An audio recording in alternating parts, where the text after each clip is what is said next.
story of Spec Ops: The Line is the story of three soldiers. You play as Captain Martin Walker, leader of a Delta Recon squad who's sent into Dubai after the city's been ravaged by these cataclysmic sandstorms. You're looking for Colonel John Conrad, the commander of the damned 33rd, who went in to help evacuate the city. As they were evacuating, this massive sandstorm hit and everyone in the city was believed dead.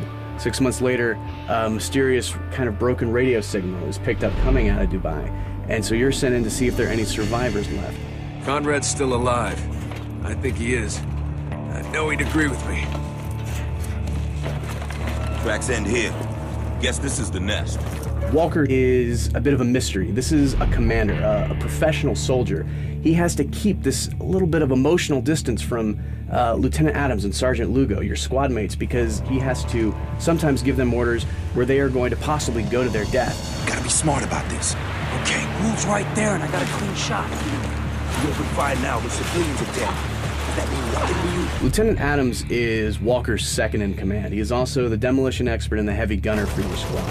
Sergeant Lugo, on the other hand, is a rookie. This is his first mission as a Delta operator. The relationship between him and Walker and him and Adams is going to be very different and evolve differently throughout the game. Christ, these soldiers were massacred. Nah, look how they're lined up. This was an execution. Colonel John Conrad is, in many ways, this larger-than-life soldier. This is a man who is both a brilliant strategist, but also the best example of a soldier that he can possibly be. Cover me! I'm reloading! The characters in Spec Ops are not static. These are not going to be the same people that you meet at the beginning of the game by the time you reach the end of the game. Begin.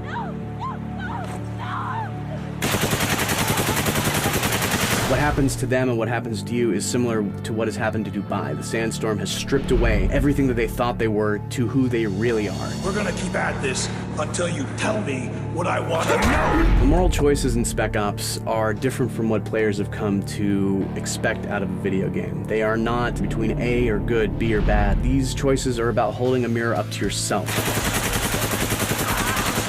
Fuck it. I'm taking the shot. Wait for your orders, Sergeant. We chose to set Spec Ops in Dubai for two reasons. One, this is not meant to be a game about global conflicts. You are not fighting other nations, you are not fighting terrorists with a nuke.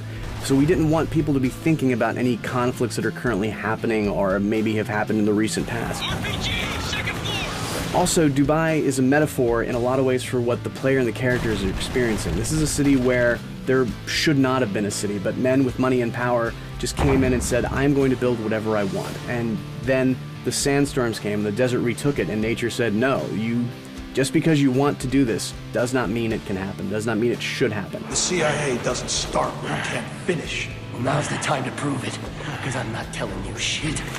No! What the hell? The inspiration that we had was not necessarily to recreate a character from a movie or a book that necessarily people liked, but instead to create real characters that felt like they were actual people, soldiers that were with you on this journey and not just tools that you were giving orders to and commanding around a battlefield. All insurgents wishing to surrender, please report to your nearest outpost for processing.